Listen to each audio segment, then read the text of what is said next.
Late December, 1940. A hotel room in San Diego, California.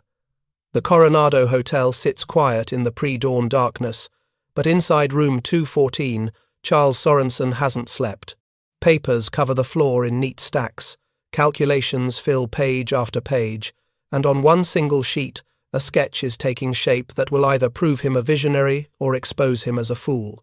12 hours earlier, he'd toured Consolidated Aircraft's factory and watched skilled craftsmen hand-build B-24 Liberator bombers the way medieval guilds made carriages.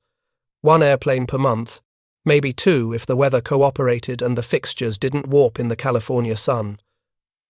The army needs thousands. Britain is desperate, and at Consolidated's pace, America will lose the war before it starts. But Sorensen sees something the aircraft industry doesn't. He sees an automobile, 30 tons of aluminum instead of 2 tons of steel, 55,000 rivets instead of 5,000 bolts. But fundamentally, mechanically, philosophically, it's just another assembly. If you're enjoying this deep dive into the story, hit the subscribe button and let us know in the comments from where in the world you are watching from today. And assemblies can move on a line.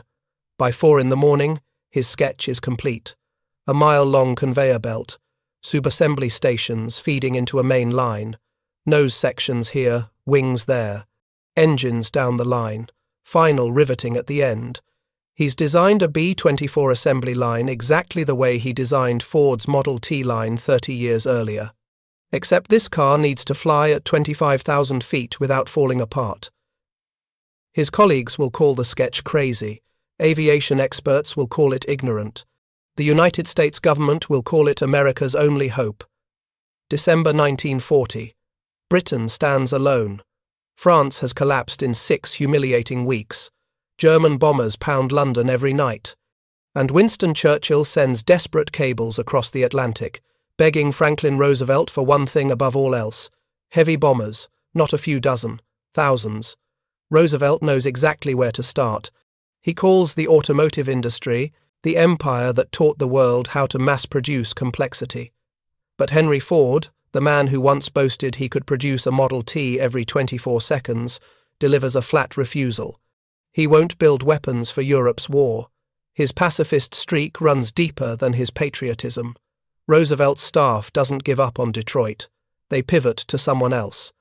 Someone who doesn't carry Ford's baggage but runs Ford's shop floor with an iron fist. Charles E. Sorensen. Technically, he's just Ford's production chief. In practice, he's the man who turned Henry's vision of assembly lines into the most efficient manufacturing operation on planet Earth. The government approaches him through back channels. Can the automotive industry actually mass-produce strategic bombers? Sorensen doesn't answer immediately. He asks to see the B-24 first. In late December 1940, Sorensen flies to San Diego to tour Consolidated Aircraft's factory. What he finds shocks him. Workers crawl inside half-finished fuselages, custom-fitting each rivet, each hydraulic line, each electrical bundle. Final assembly happens outdoors under the bright California sun, on structural steel fixtures that distort with temperature changes. No 2 airplanes are identical because every component requires hand adjustment. It takes Consolidated roughly 1 month to finish a single bomber. The army needs thousands, and they need them yesterday. Sorensen's engineering brain does the math instantly. At this rate, America will lose the war before it even enters. But he sees something else. He sees parts. 55,000 parts per B-24. And parts can move on a line. That night in his hotel room, Sorensen doesn't sleep. He lists all major units of the airplane and the subunits required for their assembly. He gathers figures on Consolidated's labor force and job performance. From these, he computes each unit operation, its timing, and required floor space. Soon little stacks of paper cover the floor, each stack representing a manufacturing station. He's playing the same game he played back in 1908, at Ford's Piquette Avenue plant, when they first experimented with a moving assembly line. Except now, he's applying 35 years of production experience to planning the layout for building not only something he's never put together before, but the largest and most complicated air transport and combat vehicle ever conceived. The breakthrough is simple. Brutal, even. Yes, a B-24 has 55,000 individual parts. Yes, those parts must fit together with near-surgical precision, or the airplane disintegrates mid-flight. But every single one of those parts is identical across every B-24. Part number 47B on bomber number 1 is exactly the same as part 47B on bomber number 5000. That means you can manufacture them in massive batches, deliver them to specific stations on a moving line, and train workers to install the same part over and over until they do it in their sleep. The craftsman approach, where one skilled technician custom fits an entire section, is romantic, traditional, and impossibly slow. Sorensen's system is cold, mechanical, and fast. He breaks the B-24 into 5 major subassemblies: nose section, cockpit and fuselage, wings, tail, engine nacelles. Each subassembly gets its own feeder line running parallel to the main conveyor. Small teams build nose sections on one side of the factory, cockpit sections on another, wings in a massive dedicated area. Everything flows toward the center line at precisely timed intervals. When fuselage number 247 reaches station 12, wing set number 247 arrives simultaneously from the wing line. No waiting, no confusion. No craftsman scratching his head wondering which wing fits which airplane. The parts marry up because Sorensen's schedule says they marry up, and his schedule runs tighter than a Swiss watch. Over breakfast the next morning, he shows his sketch to Edsel Ford, Henry's son and Ford Motor Company's president. Edsel studies the drawing, listens to Sorensen's pitch, and makes a decision that will reshape modern warfare. He's in complete accord. Ford Motor Company will build the plant. Later that morning, they meet with Major Reuben Fleet, Consolidated's president, and George Meade, the government's director of procurement. Sorensen promises them something that sounds clinically insane: 1 B-24 Liberator every single hour. Not every day, not every week. Every 63 minutes, another 4-engine bomber will roll off his line, fully assembled, ready to fly to England and drop bombs on Hitler's war machine. The military brass smiles politely. Major Fleet offers a counter-proposal. Ford can build 1,000 wing sections. Sorensen flatly refuses. "We'll make the complete airplane or nothing." They think he's either delusional or lying. They have no idea he's about to prove both assembly line production and modern warfare will never be the same again. The aviation establishment howls. Army Air Forces generals call it automotive thinking, like it's a slur.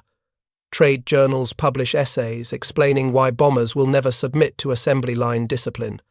One aviation consultant writes an open letter predicting Willow Run will produce exactly 0 airworthy aircraft. Their logic seems sound. Airplanes aren't cars. Every B-24 needs thousands of custom adjustments. Tolerances measure in thousandths of an inch. You can't just bolt wings onto a fuselage like you're attaching fenders to a chassis.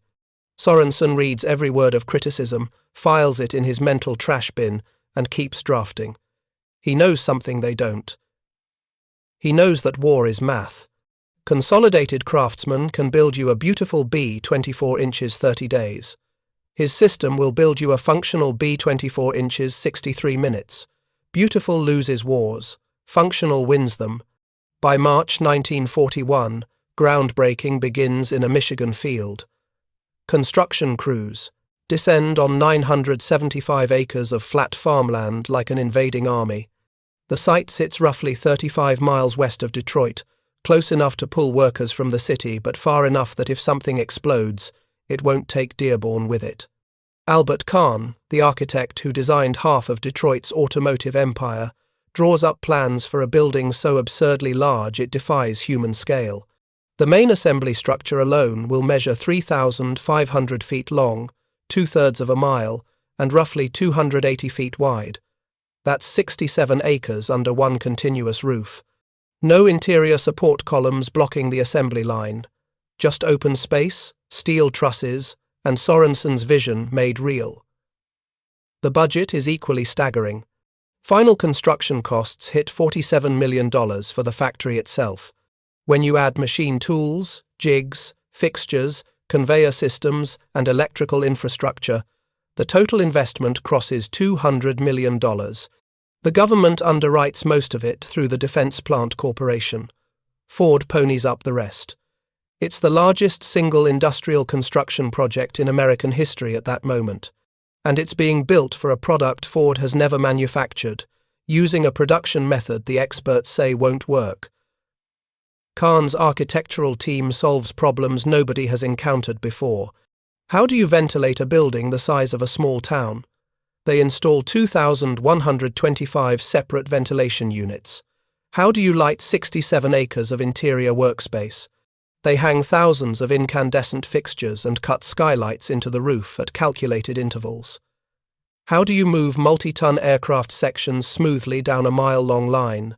They design a powered conveyor system with 504 separate carrier dollies, each programmable to stop at exact stations for exact durations.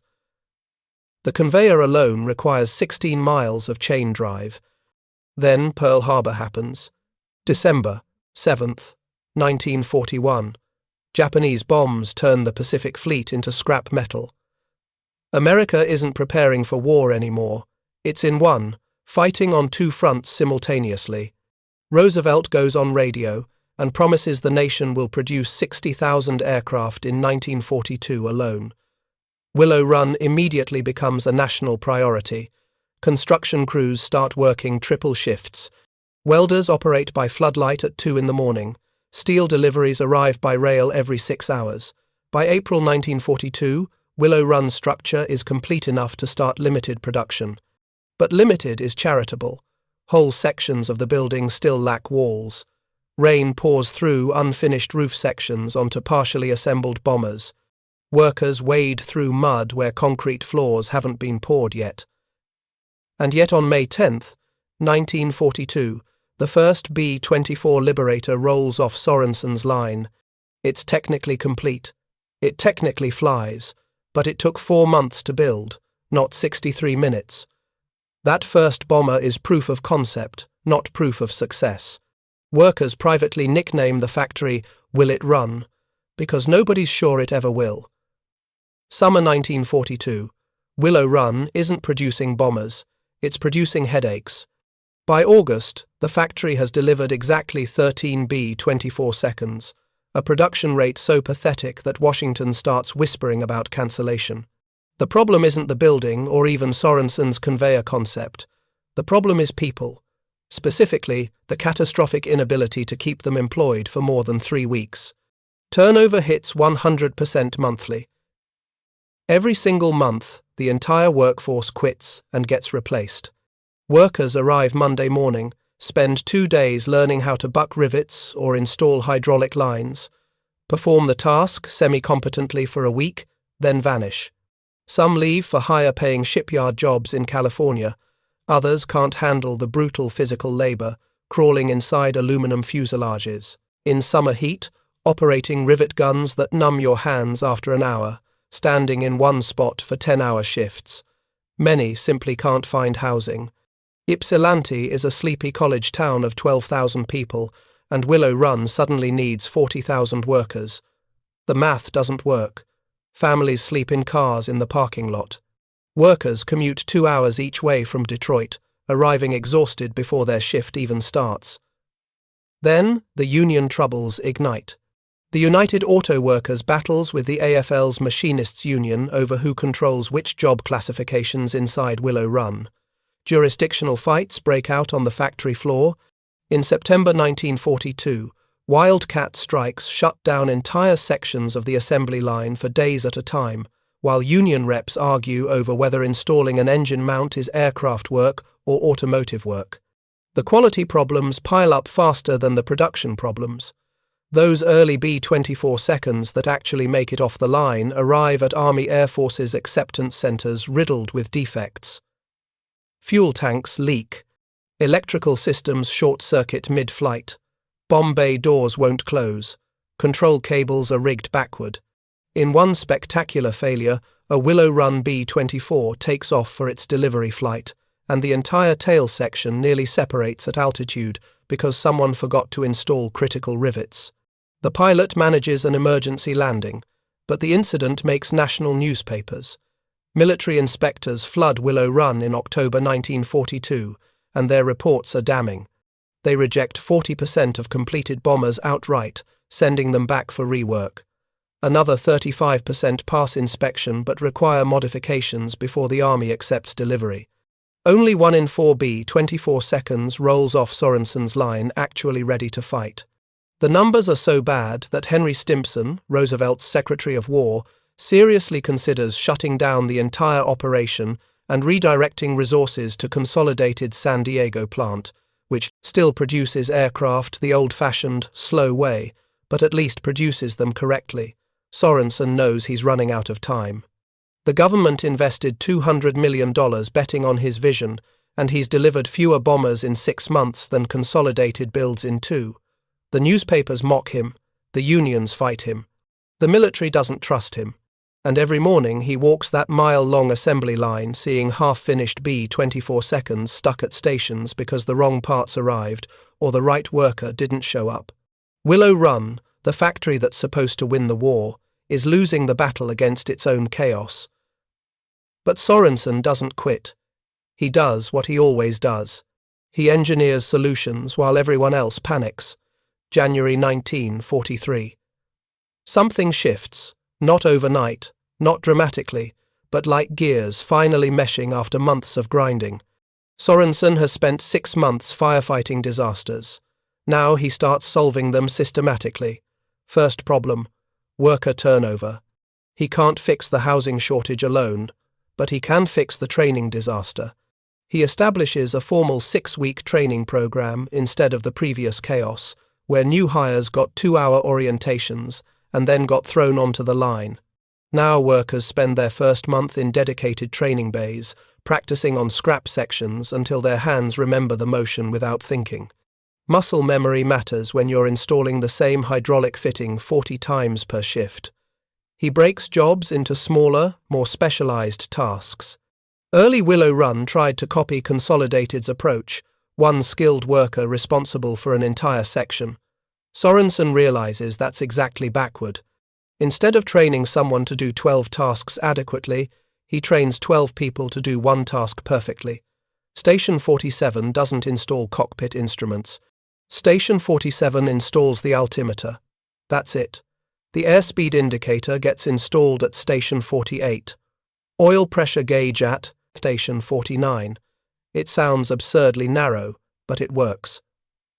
A housewife from Dearborn who's never touched an airplane can learn to install one specific instrument flawlessly in 3 days.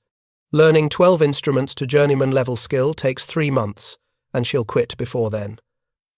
The subassembly synchronization finally clicks into place. By March 1943, those feeder lines, nose, wings, tail, engines, stop running independently with no coordination. Wing sets no longer arrive at the main line 20 minutes before the fuselage they're supposed to attach to, blocking the conveyor. Sorensen implements a color-coded timing system. Every subassembly gets tagged with a colored card showing exactly which fuselage number it belongs to and exactly what time it must reach the marriage station. Yellow card fuselage 1847 reaches Station 12 at 2:47 in the afternoon. Yellow card wing set 1847 must arrive at Station 12 at 2:47. Not 2:45, not 2:50. The system has zero tolerance for early or late. Quality control transforms in April. Instead of inspecting completed bombers at the end, when fixing problems means tearing apart finished work, Sorensen stations inspectors at every 5th station along the line. They check work in real time, catching errors immediately. Bad rivet at Station 22? Fix it at Station 22 before the fuselage moves to Station 23. This cascading inspection system cuts rework by 60% in 2 months. Suddenly, those Army rejection rates plummet. By May 1943, 75% of bombers pass first inspection. The breakthrough moment arrives in June 1943. On June 10th, Willow Run produces 15 B-24 Liberators in a single 24-hour period. The plant that built 13 bombers total in its first 3 months just pumped out more than 1 per hour for an entire day. If you find this story engaging, please take a moment to subscribe and enable notifications. It helps us continue producing in-depth content like this. Newspapers that mocked Will It Run now run front-page stories about the miracle factory. Newsreel cameras arrive to film the assembly line in action. Pathé News produces a short film showing bombers moving down Sorensen's conveyor like cars, which is exactly what Sorensen wanted in the first place. By August, the rhythm becomes predictable. Every 63 minutes, a completed B-24 reaches the end of the line. Workers push it out the factory doors onto the adjacent airfield. Army pilots conduct quick flight checks, then ferry the bomber to modification centers where military-specific equipment, guns, radios, bombing computers, gets installed. September 1943, 365 bombers. October, 318. November, 480. The system isn't just working, it's accelerating. Sorensen's heresy has become orthodoxy. That napkin sketch from a San Diego hotel room now moves 30 tons of aluminum down a mile-long line faster than most factories move paperwork.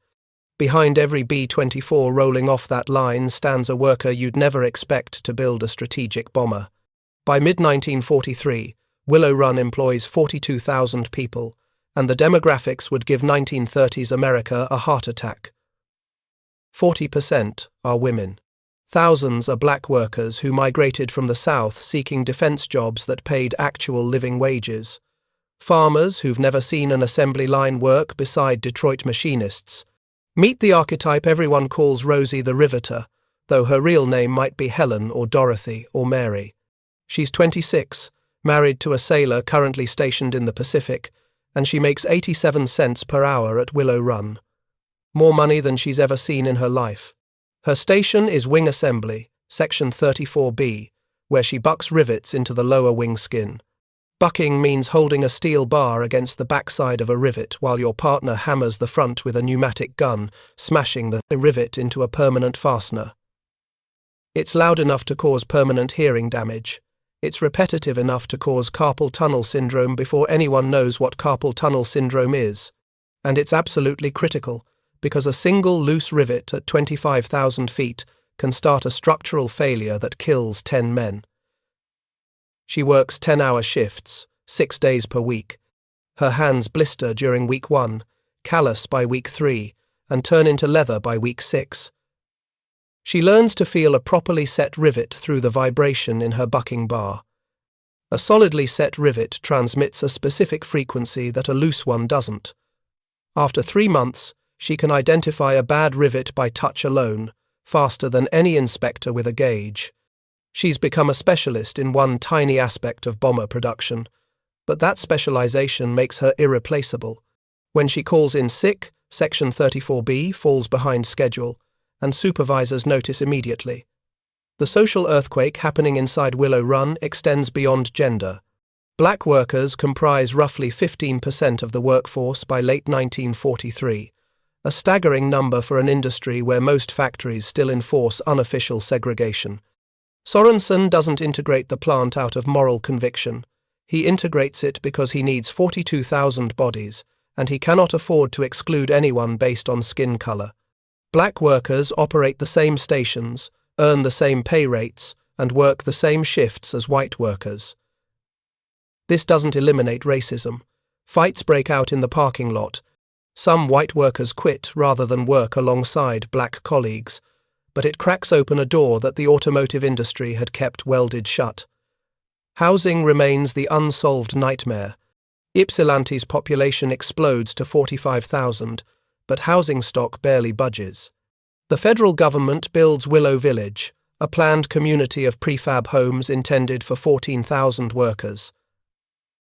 But construction lags, months behind need. Families sleep in trailers. Single workers rent shifts in beds, 3 men sharing 1 bed across 3 8-hour shifts, a rotating system called hot bunking borrowed from maritime culture. Ypsilanti streets turn into tent cities every summer. Childcare becomes another bottleneck. Working mothers face an impossible equation. 10-hour factory shifts plus commute time means their children need supervision for 12 to 14 hours daily. Willow Run eventually opens an on-site childcare center in 1944, one of the first factory-based daycare programs in American history. It operates 24 hours, matching shift schedules. Mothers drop off sleeping toddlers at 10 at night, work the overnight shift, and pick up sleeping toddlers at 8 in the morning. The system works, but it required 2 years of working mothers simply not showing up before management figured out why. What's happening inside Willow Run is larger than bombers. It's a forced experiment in economic mobility, gender roles, and racial integration, all compressed into 67 acres of factory floor. These workers aren't just building B-24 seconds. They're building proof that the old rules about who can do what job were always arbitrary. After the war, many will return to traditional roles, but thousands won't. They've tasted economic independence and skilled labor, and that taste doesn't fade just because the assembly line stops. Numbers tell war stories better than poetry ever could. Between May 1942 and June 1945, Willow Run produces 8,685 B-24 Liberator bombers. That's one bomber every 63 minutes at peak production in 1944. To understand what that means, consider this. Total B-24 production across all manufacturers, Consolidated in San Diego, Douglas in Tulsa, North American in Dallas, and Ford at Willow Run, reaches 18,482 aircraft. Willow Run alone accounts for 47% of every B-24 ever built. A single factory in Michigan, using a production method the experts called impossible, manufactures nearly half of the most produced American heavy bomber in history.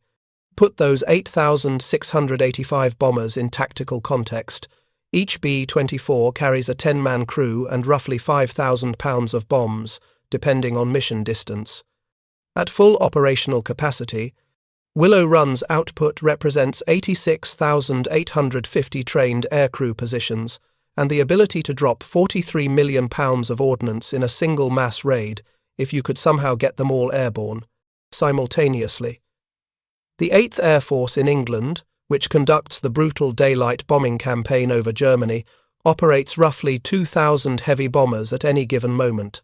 In 1944, Willow Run produces that many aircraft in 4 months. The factory's output directly enables specific operations that change the war's trajectory. August 1st, 1943. Operation Tidal Wave, the low-level raid on Ploiești oil fields in Romania. The mission launches 177 B-24 seconds, many of them Willow Run bombers, built in the spring production surge. The raid is tactically bloody. 54 bombers lost, 5 Medals of Honor awarded, casualty rates approaching 30%, but it destroys 40% of Ploiești's refining capacity. Germany's fuel supply never fully recovers. Hitler's panzers will spend the rest of the war rationing gasoline, and you can trace that shortage directly back to bombs dropped from Willow Run's aluminum, March 1945. Operation Varsity, the massive airborne assault across the Rhine River. The operation requires air supremacy and close air support, which means bombers pounding German anti-aircraft positions for days before paratroopers jump. The 9th Air Force commits over 300 B-24 seconds to preliminary bombardment, and maintenance records show that 62% of those aircraft rolled off Sorensen's line within the previous 8 months. Fresh bombers, built fast, arriving in time to matter. That's the entire point of Willow Run. Not building perfect aircraft slowly, but building functional aircraft fast enough to affect the fighting while the fighting still matters. The Pacific Theater devours B-24 seconds even faster than Europe. The distances are staggering. A bombing run from the Marianas to Tokyo covers 3,000 miles round trip. Engines fail. Airframes fatigue. Salt air corrodes aluminum. Combat losses run high. The 5th and 13th Air Forces in the Pacific require constant replacement aircraft, and Willow Run becomes their primary supplier by default because no other factory can match the production rate. Between January 1944 and August 1945, roughly 3,200 Willow Run B-24s deployed to Pacific bases. When the war ends in September 1945, Willow Run-built bombers are hitting targets in Japan on the same day the factory back in Michigan is still producing them. Economic impact rivals military impact. Willow Run's $200 million construction investment returns roughly $6.7 billion in delivered aircraft value over 3 years. The factory's payroll pumps $450 million into Michigan's economy during the war, transforming Ypsilanti from a college town into an industrial hub. Supplier contracts spread across 1,500 different companies in 31 states. An aluminum smelter in Tennessee produces wing skins for Willow Run. A rubber plant in Ohio makes tires. A glass factory in Pennsylvania manufactures cockpit windows. Sorensen's assembly line doesn't just connect stations inside one building. It connects American manufacturing capacity into a single coordinated weapon. By war's end, the B-24 program costs American taxpayers approximately $2.5 billion total across all manufacturers. Willow Run's share, $1.1 billion, or 44%.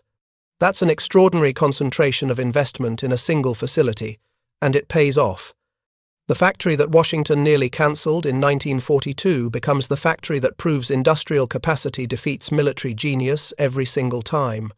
Wars end, but their lessons compound.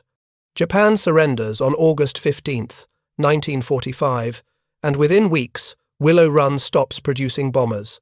The last B-24 rolls off the line on June 28, 1945, actually 2 months before surrender, because the military already knows it has enough. Workers receive termination notices. The mile-long conveyor stops moving for the first time in 3 years. That massive building, the largest room under one roof, sits silent. Ford tries selling bombers as surplus cargo aircraft, but airlines aren't interested in gas-guzzling 4-engine bruisers designed for war, not profit. Willow Run eventually transitions to automotive production, then gets sold, subdivided, and partially demolished. By 2013, most of the original structure is gone. A small section survives as a museum, but Sorensen's method doesn't die with the building. It metastasizes across every defense industry on Earth. The lesson is too obvious to ignore. Precision manufacturing and mass production aren't opposites, they're partners. You can build complexity at scale if you're willing to abandon craft tradition and think like an engineer instead of an artisan. The aircraft industry absorbs this first. Boeing's production of B-29 superfortresses during the war copies Willow Run's subassembly system almost exactly. Post-war jet fighters, F-86 Sabres, MiG-15 seconds, come off assembly lines using Sorensen's conveyor logic. By the 1960s, every military aircraft manufacturer on the planet operates some version of his synchronized feeder line architecture. The ripple effects extend beyond aviation. Shipbuilding transforms during World War II using identical principles. Henry Kaiser, another automotive-adjacent industrialist, applies assembly line thinking to Liberty ships, producing ocean-going cargo vessels in an average of 42 days instead of the traditional 6 months. Kaiser explicitly credits Willow Run as his inspiration. Post-war suburban housing developments use prefabrication and synchronized construction schedules lifted straight from Sorensen's playbook. William Levitt's Levittown homes are essentially B-24 seconds made of wood and drywall. Even modern semiconductor manufacturing, with its obsessive process control and synchronized workflows, descends intellectually from that 1940 napkin sketch in a San Diego hotel. The philosophical shift matters more than the mechanical one. Before Willow Run, military procurement assumed that weapons were bespoke items requiring artisan skill and extended timelines. Generals ordered equipment years in advance and hoped it arrived before the war ended. Sorensen proves that timeline is a choice, not a law of physics. If you engineer the production system as carefully as you engineer the product, You collapse delivery time from years to months. That insight permanently changes how nations prepare for conflict. Modern military doctrine assumes rapid industrial mobilization because Sorensen demonstrated it's possible. There's a darker edge to this legacy. The same principles that built 8,685 bombers also enable modern mass production of missiles, drones, and precision-guided munitions. Sorensen didn't invent war, but he invented a way to wage it at industrial scale with terrifying efficiency. The B-24 seconds that destroyed Ploiesti also firebombed Dresden. The system doesn't care about morality, it cares about output. That moral neutrality is part of why his method spreads so completely. It works regardless of what you're building or why. Charles Sorensen himself retires from Ford in 1944 after a power struggle with Henry Ford II. He dies in 1968, largely forgotten outside automotive history circles. No statues, no national holidays, no schools named after him. But walk into any modern automobile factory, any aircraft assembly plant, any facility that produces complex products at high volume, and you're walking through his cathedral. The religion is efficiency. The doctrine is synchronized flow. The prophet sketched it on hotel stationery in December 1940. Willow Run's final lesson is this: wars are not won by better generals or braver soldiers, though those help. Wars are won by better logistics, by superior production capacity, by the ability to replace losses faster than the enemy can inflict them. Germany produced 40,000 aircraft in 1944, an impressive figure representing maximum effort from a mobilized industrial base. America produced 96,000 that same year, and Willow Run built one every hour. That's not a battle. That's math. And Charles Sorensen, the car guy everyone said didn't understand airplanes, understood the only number that mattered: how fast you could build them before the shooting stopped. Thank you for watching. For more detailed historical breakdowns, check out the other videos on your screen now, and don't forget to subscribe.